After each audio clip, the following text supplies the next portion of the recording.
If you've been feeling overwhelmed with anxiety lately, try listening to a guided meditation on the Meditation for Anxiety podcast. Meditation is a proven, natural way to help you calm down and dissolve stress so you can feel lighter and happier. So subscribe for free today to the Meditation for Anxiety podcast by searching for Meditation for Anxiety on your favorite podcast player.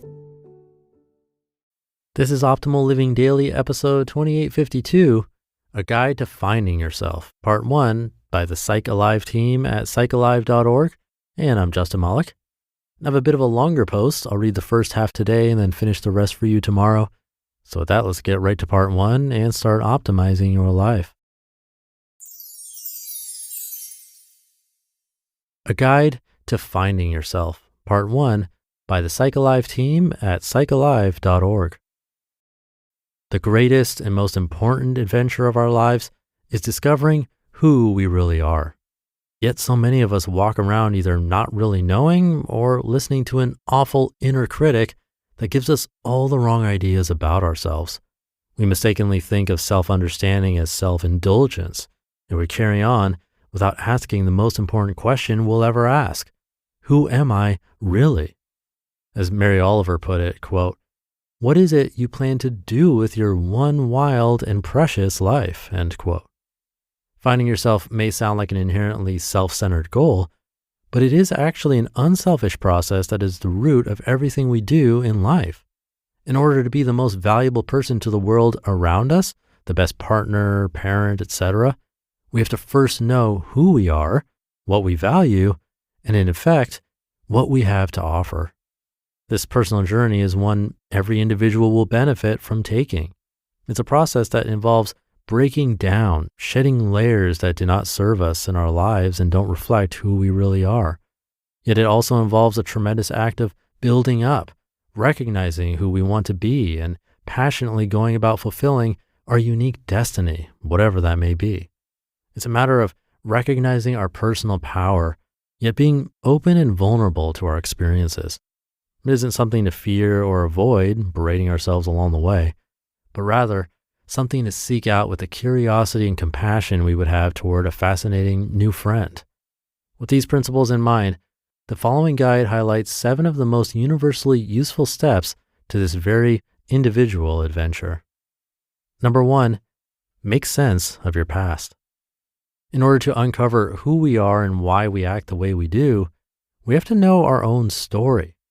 Being brave and willing to explore our past is an important stepping stone on the road to understanding ourselves and becoming who we want to be.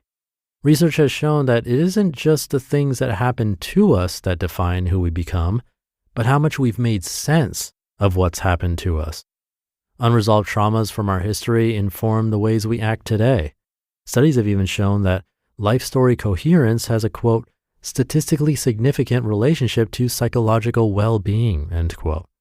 The more we form what Dr. Daniel Siegel talks about as a coherent narrative of our lives, the better able we are to make mindful, conscious decisions in our present that represent our true selves. The attitudes and atmosphere we grow up in have a heavy hand on how we act as adults.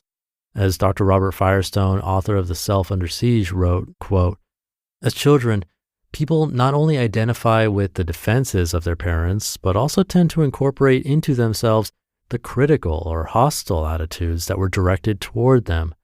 These destructive personal attacks become part of the child's developing personality, forming an alien system, the anti-self, distinguishable from the self system, which interferes with and opposes the ongoing manifestation of the true personality of the individual," end quote. Painful early life experiences often determine how we define and defend ourselves. In short, they bend us out of shape, influencing our behavior in ways in which we are hardly aware. For example, having a harsh parent may have caused us to feel more guarded. We may grow up always feeling on the defense or resistant to trying new challenges for fear of being ridiculed. It's easy to see how carrying this uncertainty with us into adulthood could shake our sense of identity and limit us in different areas. To break this pattern of behavior, it's valuable to acknowledge what's driving it. We should always be willing to look at the source of our most self-limiting or self-destructive tendencies. When we try to cover up or hide from our past experiences, we can feel lost and like we don't really know ourselves. We may take actions automatically without asking why. In his book, Mindsight, The New Science of Personal Transformation, Dr. Siegel wrote of an interaction with his son in which he'd lost his temper. After reflecting on the incident a bit later, Dr. Siegel realized that his emotional outburst had more to do with feelings he'd had as a child toward his brother than with his perception of his son today. He wrote of the experience, quote, "I realized once again how many layers of meaning our brain contain and how quickly old, perhaps forgotten memories can emerge to shape our behavior. These associations can make us act on automatic pilot," end quote. By reflecting on the past, using a technique called Mindsight, a, quote, kind of focused attention that allows us to see the internal workings of our own minds, end quote, Dr. Siegel was able to make sense of his experience, then talk to his son about what happened and repair the situation. Quote, "With Mindsight, I was able to make use of the reflections that arose from the conflict to arrive at more clarifying insights into my old childhood experiences. This is how the most challenging moments of our lives can become opportunities to deepen our self-understanding and our connections with others," end quote. By engaging in this type of thinking and being willing to face the memories that arise, we gain invaluable insights into our behavior. We can then start to consciously separate from the more harmful influences from our history and actively alter our behavior to reflect how we really think and feel and how we choose to be in the world. Number 2, differentiate. Differentiation refers to the process of striving to develop a sense of ourselves as independent individuals. In order to find ourselves and fulfill our unique destinies, we must differentiate from destructive interpersonal, familial, and societal influences that don't serve us. Quote, "To lead a free life, a person must separate him or herself from negative imprinting and remain open and vulnerable." That's from Dr. Firestone. In his work with hundreds of individuals struggling with this exact process, he's developed 4 essential steps of differentiation. Step 1, break with harmful internalized thought processes, i.e. critical, hostile attitudes towards self and others. Step 2, separate from negative personality traits assimilated from one's parents. Step 3, relinquish patterns of defense formed as an adaptation to painful events in one's childhood. And step 4, develop one's own values, ideals, and beliefs rather than automatically accepting those one has grown up with. Viktor E. Frankl famously said, "Life is never made unbearable by circumstances, but only by lack of meaning and purpose," end quote. Frankl himself survived the most horrific of circumstances, living in a Nazi concentration camp. In many ways, his very survival depended on maintaining this sense of meaning. In order to find ourselves, we must all seek out our own personal sense of purpose. This means separating our own point of view from other people's expectations of us. It means asking ourselves what our values are, what truly matters to us, and then following the principles we believe in. Studies show that the happiest people seek out meaning more than just pleasure, and that people are generally happier when they have goals that extend beyond themselves. Finding yourself and your happiness is, therefore, a venture inextricably linked to finding meaning. Number 3, hear that on tomorrow's episode. You just listened to part 1 of the post titled "A Guide to Finding Yourself" by the PsychAlive team at PsychAlive.org. It's been a hot summer so far, but luckily you don't have to miss out on any of your favorite outdoor pastimes. Have fun, stay active, and most importantly, stay hydrated with our sponsor, Liquid IV, the #1 powdered hydration brand in America, which is now available in sugar-free.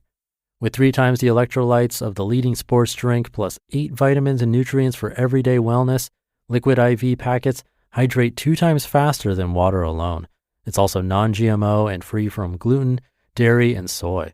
Plus, Liquid IV makes hydration more fun. I have all the incentive I need to stay hydrated thanks to Liquid IV's delicious flavors. There are a bunch to choose from, each one truly better than the last. Real people, real flavor, real hydrating, now sugar-free. Grab your Liquid IV Hydration Multiplier sugar-free in bulk nationwide at Costco, or get 20% off when you go to liquidiv.com and use code OLD at checkout. That's 20% off anything you order when you use promo code OLD at liquidiv.com. This episode is brought to you by Jarrow Formulas. Say probiotics, and you think of gut health, right? But did you know our vaginas could benefit from probiotics too? Jarrow Formulas Femdophilus has 2 strains native to a woman's body, 1 billion CFUs, and is clinically studied to help balance yeast. So if your vagina is feeling a bit out of whack, try Femdophilus. Shop Jarrow Formulas, JARROW Women's Probiotic at Amazon. These statements have not been evaluated by the Food and Drug Administration. This product is not intended to diagnose, treat, cure, or prevent any disease. Thank you to the team at PsychAlive for this one.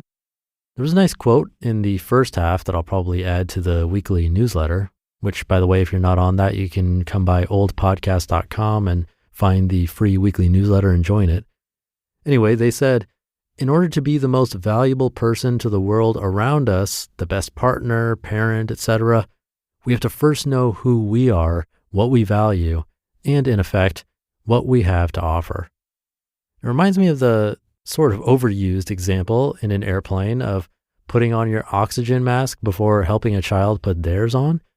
We first have to figure out what we can offer in order to be our best selves for everyone else. Finding yourself is important, and as we're seeing in this article, there are many ways to go about it. We just have to figure out what works best for us. But we're only through 2 of them so far. We'll hear the rest in tomorrow's episode. So I'll leave it there for today. Thank you for being here and listening every day. And we'll finish up this one tomorrow where your optimal life awaits.